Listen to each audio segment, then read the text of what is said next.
at 119, now up to 120, 131 for Jan.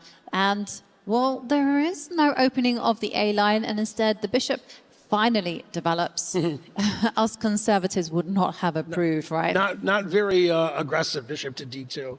Exactly. Well, maybe got ideas of expanding even more on the left side of the board, picking up the B pawn, moving it 2 squares one fine day. We'll see whether that is chosen. But something that black could do is something that you mentioned earlier. You know, just go, hey, you want to work your magic on the left side. I'm going to get there first and start advancing. It'll be interesting if black plays b4. That would change the character of the game quite a bit. And then the a4 pawn wouldn't be doing as much.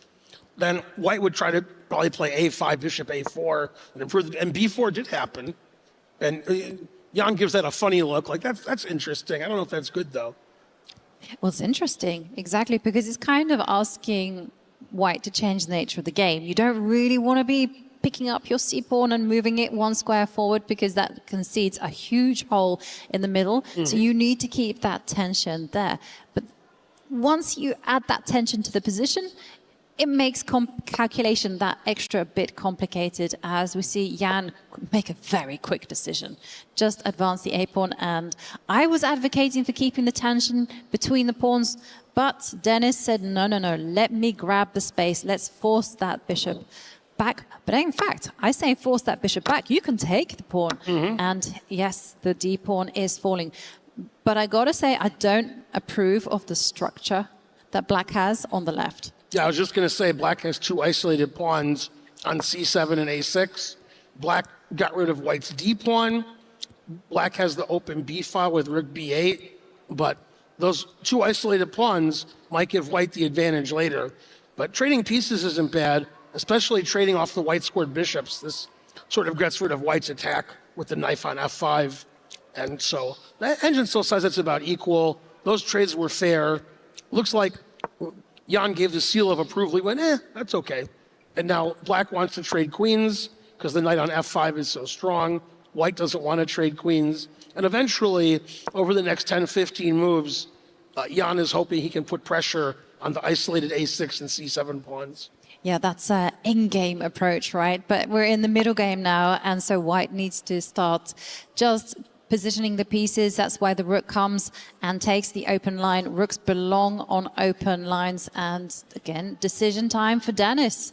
What is he going to do? Is he going to accept the trade? Is he going to plant a rook on the other half open line? Well, those are the questions that need to be answered as his clock starts to trickle down. Rook d5, that's an unusual move. Attacking the pawn on a5, I didn't see that coming.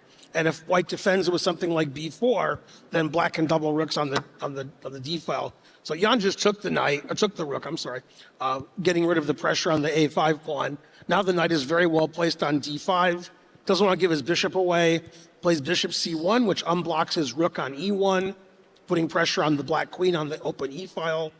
And again, engine says white is a little bit better because of black's broken queenside pawns. But black is still pretty solid, and the pieces are pretty well positioned. Yeah, I got to say, you know, a lot of people would be like, well, hang on a second. What is that bishop doing back on its starting square? Well, it kind of works because there's no tension in the position. It's a very gentle one. And here it's all about that in-game that Ben has been referring to. White wants to just trade off the right set of pieces and then focus on targeting those 2 isolated pawns on the left.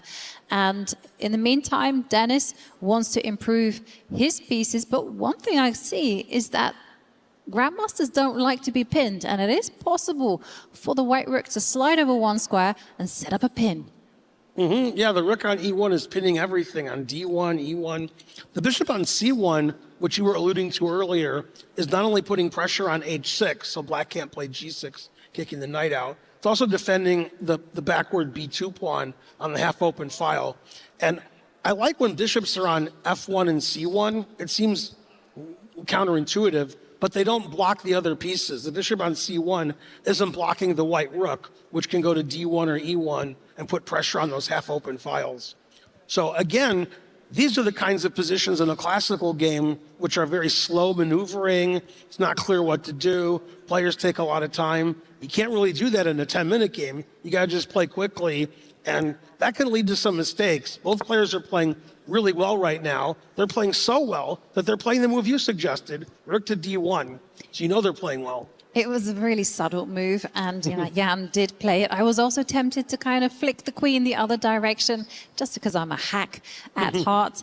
But this move also super nice as well. And I'm actually struggling to come up with a constructive plan for black. You can't boot that knight away from the beautiful f5 square. And now the rook coming to the d7, well, hang on a second. I would be tempted again to flick the queen all over to the other side. Yeah, a couple of good squares. We got e4, g4, h4. The queen on a4 is actually well placed also because it's putting pressure on the diagonal with the knight and rook on that diagonal. Instead, he plays knight e3, trying to get rid of black's most aggressively placed piece, the knight on d5. The other knight can go to f5 later or e4. And the knight on c6, it doesn't really have a good home. It's just defending the pawn on e5. It can't go to d4 or b4. Can't really move anywhere because it's pinned. And instead, Denis plays knight f4, improving the position of his own knight. The knight can't really go forward anywhere, but it's well placed on f4.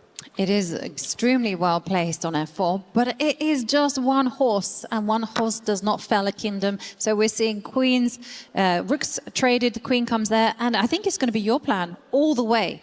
It's going to be reinforce the left side of the board with the pawns, and then just solidify the king, make sure the king has a hiding place, and then white is going to be targeting, especially that pawn on the A line, the A6 pawn. The position's about equal, the heart rate's about equal, the time on the clock is about equal. And for some reason, the voters said Jan was 87% to win the match. Pretty close match so far. So I don't see either side as a big favorite. Obviously, Jan in classical chess is higher rated, but this isn't classical chess. This is chess with a clock, and the clock equalizes the game. Now here, Jan is threatening knight takes e5, and the knight on f4 would be attacked by the queen and bishop. Also, white's threatening bishop takes f4 and queen takes f4. So white has a few threats against black's looseness on e5 and f4. Does Denis have a good defense? Does he have to retreat his knight, or can he play something more aggressive? Well, this is the issue, actually. Like, how are you going to defend that pawn? How are you going to actually keep that knight there, right in his golden square? Because if you have to sound the retreat, then white is able to position everything perfectly for that plan that we were talking about. Also, I got to say, there could be a trick in town, because there are some tactical ideas if that knight drops back. And I don't know whether it works. I think it does. Oh, you want to play bishop takes? I do. You kind of gave it the idea to me, Ben, and hey, we got to put it up, because there is an idea that if you just play defensively with the knight, just drop it back, then there might be some attacks. The knight comes forward, and this is And he did play bishop h6. We don't need to show it anymore. Double exclam. The engine loves it. But we can show why that bishop is poisoned. Do not capture that piece. Don't capture, because no, the queen. The queen is going to fall off, and a bishop is worth 3 points. A queen is worth at least 9 points. Not only do you lose your queen, you get your key crushed. Oh, it's a double whammy. Exactly. The math ain't mathing if you take that bishop. So, wow, what a blow. Bishop takes h6. Stunning move, and now the ball is in black's court. And we're seeing that, of course, no one took that bishop, and instead black said, hey, there's a pawn on b2 that needs to go. It wasn't the best move, apparently, but as the players start to get short on time, well, it becomes harder and harder to play 100% accurately. That's right. Now we got a position that was pretty solid for both sides. Both sides took a pawn, one on b2, one on h6, and the engine still says it's around equal. Now, the a5 pawn is weak because white can never play b4. So it looks like Jan missed an opportunity when he played queen e4. Got the knight back on f5. He's still playing for the attack, but now he's down a pawn. He's down a pawn, and who would have thought that, Ben? Because we were saying that black's pawns on the left are so bad, and it turns out that after everything, it's white's pawns that had to be careful. And now you can feel that because the structure has changed, and also black is up material, that black is now taking over. Denis is the one who is looking in good shape. Yeah, black is a pawn up, black's trading pieces. White doesn't really have a big attack, and black has that past a pawn, which is really strong. Black is really solid. The white bishop, which Jan is using to stop the a pawn, is very poorly placed behind the c pawn. The tactics didn't work out for Jan, and now Denis is winning. Boy, that bishop's in a lot of trouble. Can I play something like queen a2 or queen b3? I don't like that bishop on b2. You most certainly can put the queen. The best square is to plonk it on b3. You put that queen there, and that bishop is going to find itself in hot water. I don't think there's a good square for it to go. So therefore, Jan is actually banking on complications, and he wants to go for, okay, we're going to see it. We're going to see it here. His big idea is that if you take the bishop, there's going to be a check, and the king is going to be forced to abandon its own bishop. This was not the most precise move. It was more precise to actually drop the knight back to defend the bishop. A knight is a king's best friend. But this one is also still enough to give Denis an advantage. Never play f6, but h5 is also a mistake. Yeah, Jan, double question mark. The engine's really mean. Well, I could check and take that h pawn if I wanted to. You can. You can also take the bishop. The bishop is worth 3 points. Bishop is good. I'd probably take the bishop. Yeah. I don't know about you. Okay, No, he takes the pawn. He goes for your approach. Why not just get rid of that pesky pawn? And he comes back. Look at this. This is just so sadistic. He's like, first I'm going to pick up your h pawn. Now I'm going to go for your bishop. Yeah, the endings are all pretty winning. Sometimes black can even play something like queen b7, try to force a trade of material.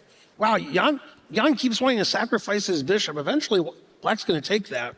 Well, I think black is going to take it right now. And Jan, you know, he is now on his last legs. If he wants to survive this, he has to generate some miracle. And he's getting tilted. He's so angry. It's like the position just turned so quickly, and yeah, Denis took over. If he plays queen e8, then just queen b7 defends everything. Yeah, now he's just playing for tricks. This should just be technique. Now, one thing in Jan's favor with this piece down position that's losing is Denis has a lot less time on his clock. His heart rate's a lot higher. So sometimes people make mistakes in this position, like queen b6 will be a blunder because queen b7 will be a blunder because of knight d8 check. But yeah, this seems like white just doesn't have enough checks. It's a check, and the king can just step up the board. It will be absolutely safe. It can also go back here. There's going to be just a few spite checks, but in the end, a piece is a piece as Jan moves his queen, attacks that bishop. And how are you going to help that bishop get to escape? Or maybe you're just going to say, no, I don't need to because I'm up enough material. Yeah, black is up so much material, he can easily give up the bishop and still win the game with his 3 or 4 extra pawns. And black can start attacking also. Denis decides the e-pawn is very strong. Let's promote the e-pawn. Yes, but everyone watch the clock because Denis now is down to 50 seconds. And with the queen and knight hovering around the black king, it's still pretty shaky. There's still some danger to watch out for. And what is queen to e8? You need to keep an eye on that pawn. The king comes forward, checks. And for Denis, it's just about holding his nerve and doing it within 47 seconds. That's a good move, queen e5. That stops queen h5 check, prepares e2, e1, tries to trade queens. White doesn't have any pawns left. White has no attack. Jan knows that it's almost over. It is over. It is over. And the grimace on Jan's face tells us everything. He has no choice. He has to trade off queens. And there is not only a runner of an e-pawn and a whole horde of pawns on the right side and the center and the left side. And they are all going to be marching forward. 42 seconds. Down goes the e-pawn. But it's the a-pawn that is the killer. As look at that. It's all cornered and a table slam. And that's it. It's over. Wow, Denis wins. Amazing. What a comeback. What a game. Especially after Jan played bishop takes 8.